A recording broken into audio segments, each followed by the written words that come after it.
So once you've made your Inventor model and you're wanting to create some images for a presentation drawing, we've got a few options available to us. So the first one we'll go to is if we go to Environments, if we go to Inventor Studio, it'll then come up with some options.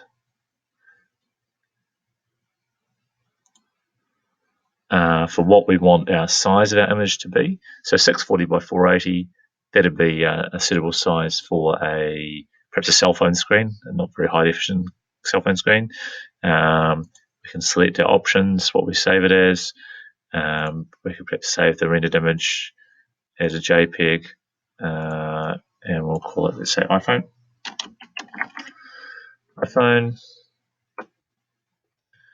Cool. So let's undo that, and we pick our renderer. So you've got a few different options here. So the most basic one is the render time. It sets how long it's going to render for. The nice thing of that, if you've got a limited amount of time left in the period, or you want an image, just get it out of there. Until satisfactory is the highest quality one.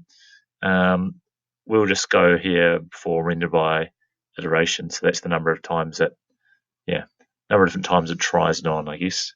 It's the best way of putting it. So if I click render here, and you can almost see what it's doing here. It talks about the iterations it's doing.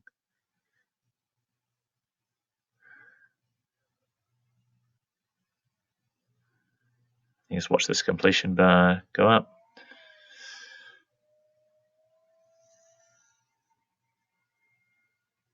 And as you can sort of see, as it goes on, it gets smoother and smoother and smoother. We'll just pause this one here, because then you can kind of get the idea where this is going. So you get something that looks pretty photorealistic. The other option you have is, we'll close this, is you can go to View. I'm still in Inventor Studio here. You can change the visual style of your image. So we could choose a technical illustration, which obviously leaves a line drawing around the outside, which is actually quite cool. The prettiest looking one is if we go realistic, and we'll turn our shadows on to all shadows. We can have reflections on if we want, and ray tracing. So if you can see here, basically the longer you leave it in each view, the smoother it gets. It starts out very pixely and noisy. But then as I leave it, you can see progress rough, smooth, fine, and the longer you leave it, the prettier it gets.